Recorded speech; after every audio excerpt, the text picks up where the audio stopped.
Thank you, and thank you for the invitation to return to this magnificent event.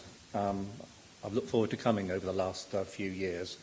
I didn't expect to follow that. You've got two Englishmen here, and we do not agree. Douglas said he hadn't heard the...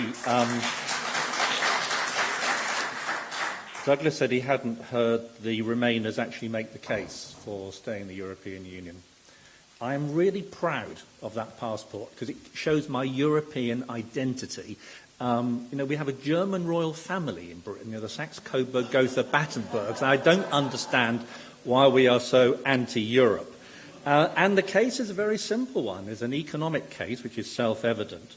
And the United Kingdom will face a real financing problem, big money you talked about.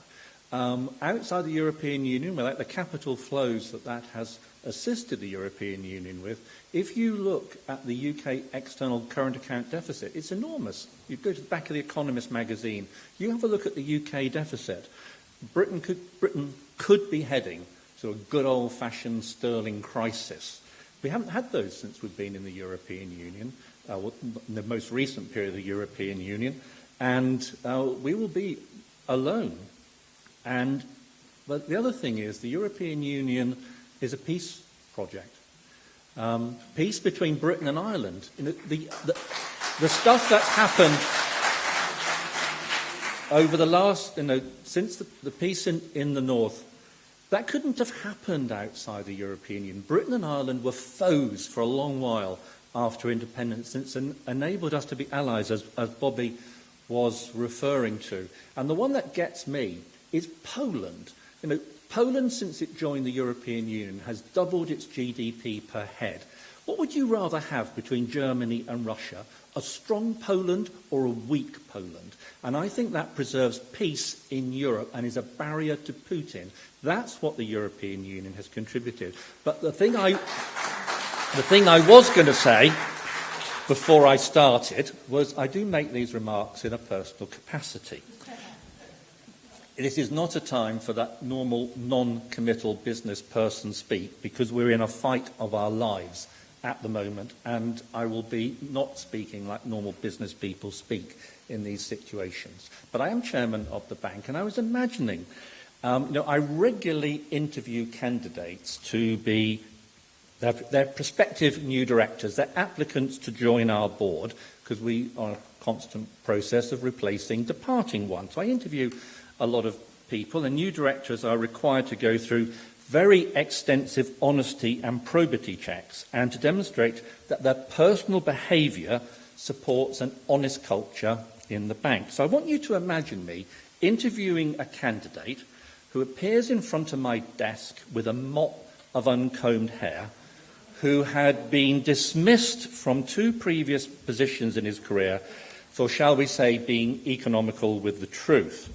Now, if on interview the candidate's answers were evasive, very peculiar, deflecting in Latin vernacular, and spattered with questionably racist language, a candidate who appeared to care about nothing bar himself and to be flashing both non-matching socks and glimpses of a possible temper. Now, I think it would be an easy decision, one of the easier decisions I have to make, to reject that candidate, notwithstanding the charisma and the general jollification and good humour of the meeting. You know who I'm talking about, because it doesn't really surprise me that Alexander Boris de Pfeffel-Johnson is a perfectly viable candidate to be Prime Minister of the United Kingdom. It's just rather disappointing. But we will soon learn which of 2 candidates will be the next Prime Minister. Yet again, the contest is between 2 white graduates of Oxford University. They will be chosen by members of the Conservative and Unionist Party, typically white, male, 70. You're looking at the type now in front of you. People for whom Boris, flourishing the sounds of Kipling, Woodhouse and the Beano, echoes the language of their childhood, when all was, of course, well with the world. A poll in June, showed that Conservative members favour a no-deal Brexit over economic well-being by over 60%. Repeat that. 60% would prefer a no-deal Brexit over economic well-being. Similarly, no deal wins over maintenance of the Union with Scotland and with maintenance of the Union with Northern Ireland. They don't want a backstop operating in the north, but are apparently happy for the north to leave the Union. Oxford University has produced the majority of UK Prime Ministers over the last century. And for those of you struggling with the difference between Oxford and Cambridge, it's actually very simple. Both are extraordinary world-class universities, but Oxford produces the Prime Ministers and Cambridge the Russian spies. Now, it's hard to know which group has done more harm to the country. And it was another Oxford Prime Minister, Margaret Thatcher, who championed the single market as a free market, economically liberal agenda. Then in her Bruges speech in September 1988, she U-turned, having realised the level of political integration that the single market implied.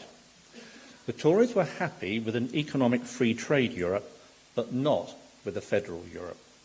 Now that was until Oxford-educated Theresa May redefined Brexit in 2017 as for leaving all the institutions of Europe, even those economic ones that had been created by the Brits. Both current leadership contenders were at Oxford during Thatcher's migration from pro-Europe to anti-Europe. Jacob Rees-Mogg, the Brexiteer-in-chief, whom you might reasonably have thought was educated in the 19th century, actually arrived in Oxford in autumn 1988, just as Margaret Thatcher landed her bombshell. Britain's politics are dominated by this Oxford Union debate raging for over 30 years. This was an issue which dominated their adolescence, and they still haven't left it behind. Ladies and gentlemen, this part of our agenda is a discussion on the scars left by Brexit. My comments will align with two of the previous speakers. But this is much worse than a scar in the United Kingdom. It's a complete meltdown. For Europe as a whole, Brexit is becoming less important. It has gone on for just too long. Less than 15% of the EU population leaving is less important when more than that number are queuing up to join. When you witness the Brexit Party insulting Europe's anthem in the Parliament, you can see that the sooner this is over, the better. So my hypothesis to you is that the European Union is relatively unscathed by Brexit. It's obviously bad news, but it isn't terminal, and the sooner the Union moves on from it, the better. Now, some British politicians, as you've seen, think that Europe is just bluffing and will cave in when confronted by the British bulldog. Now, this is a very dangerous fallacy. The EU is massive, and it's like an elephant looking down on some irritating, yapping dog. For Ireland, however, it is much more serious, and the effects are both economic and political. Now, let's just headline the economic ones. A so-called no-deal Brexit is now a perfectly possible outcome. Economically, this is damaging for Ireland, but at least the government has prepared well for it to the extent that it is possible to do so. There's no parliamentary majority for it, but legally it's the default of reaching the point of no agreement. It's where we are headed unless something changes. Then after Brexit, what economic path does the UK take? Now, we know that lower corporation tax is on the agenda with the objective to match Ireland's rate. Now, if the UK adopts a low corporate tax rate and a low regulation environment, the implications for Ireland obviously become challenging. Many of the Brexit campaigners dream of a closer trade association with the USA, building on the close political association between the US Republicans and UK Conservatives. Now, whilst the price would be the partial destruction of British farming, the opportunities of free trade with the USA would offset the trade loss with the EU. And It would be returning North Atlantic trade to the status pre the Treaty of Paris in 1783. Free trade across the North Atlantic hasn't existed since 1783. What if the UK joined a North Atlantic free trade area, a new NAFTA? What impact could that have on Ireland with all of its US multinationals? Remember, Boris only recently gave up his US nationality, and his style of right-wing disruptive politics aligns with Trump's, both of them born in New York City. Ireland's exporters could also face tariff barriers to their UK trade, and additionally, the hurdle of sterling at parity with the euro. But Ireland can benefit from Brexit as it absorbs economic activity displaced from the UK. And strangely, Ireland will probably have more influence over Britain's terms of trade than does Britain itself. Let's move on to the political impacts, because they are even more unpredictable. As the Conservative and Unionist Party members now rank Brexit at any price above maintenance of the Union, it is a logical conclusion, as Mary referred to earlier, that they might even sacrifice the North and Scotland to facilitate Brexit. If the Union disintegrates, then the situation does get highly complex and uncertain. If Boris becomes Prime Minister, announced tomorrow, takes over the office on Wednesday, his success depends on changing the backstop. He will confront the issue very directly, and I would sadly expect that UK-Ireland relations will get difficult for a period. For all her failings, Theresa May was an honest and honourable negotiator. Those are not terms which I have ever heard applied to Boris Johnson. There will be obvious damage to Ireland from Brexit, but much less than to Britain. And Ireland has the support of the rest of the EU. It isn't facing this alone. Britain is alone and basically friendless. The scars on Ireland will finally be determined by the Brexit outcome chosen by the UK. So what are those possible outcomes? There's currently no House of Commons majority for a rerun of the referendum. Anyway, even if a referendum were rerun, there is no certainty that the outcome would be any different. However, if Britain was faced with requesting an extension in October, and that being rejected, then a choice would have to be made as to whether to drive over a precipice or to revoke Article 50. Revocation, without a referendum, would create a major scar across the body politic. But strangely, with the Brexiteers having voted against the withdrawal agreement, then revocation without a referendum is now a perfectly possible but totally ludicrous outcome. Both prime ministerial contenders have said that they do not accept the backstop. If that is the case, it's hard to see how Britain can leave on an agreed basis, and both say they are prepared for no deal.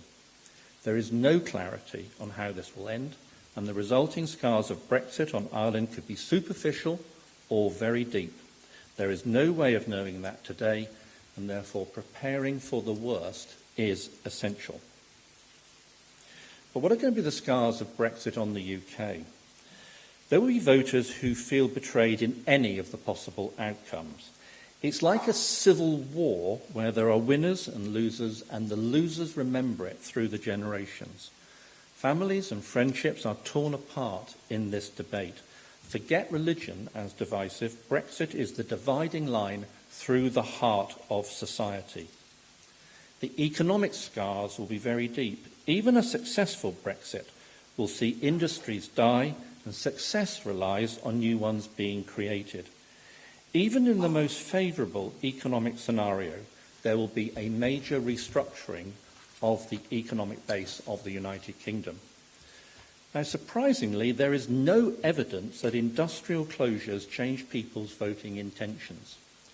In the British regions where the foreign-owned car industry is being shuttered, there is no movement to reverse Brexit. Where steel manufacturing is being shuttered because of tariff uncertainty, Brexit is still as popular as at any time. They really believe it can't get any worse. Then the political situation is highly unstable. Although we will have a new Prime Minister on Wednesday, their majority will be wafer thin. The Conservative Party is split, the Labour Party is split, the Brexit Party is on a roll, the Liberal Democrats are renewed, and the Scottish Nationalists see an opportunity. The British first-past-the-post electoral system works well when there are two dominant opposing parties.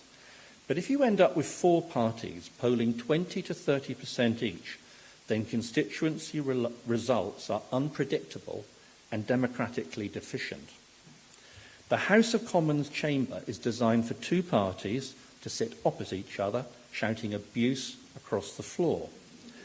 Neither the chamber nor the system are designed for multiple parties, coalitions and collaboration. But the vote for Brexit wasn't just a vote on Europe. It was a protest from people who felt neglected and had been persuaded that the European Union was the cause, and leaving it would solve everything. That's what they were told.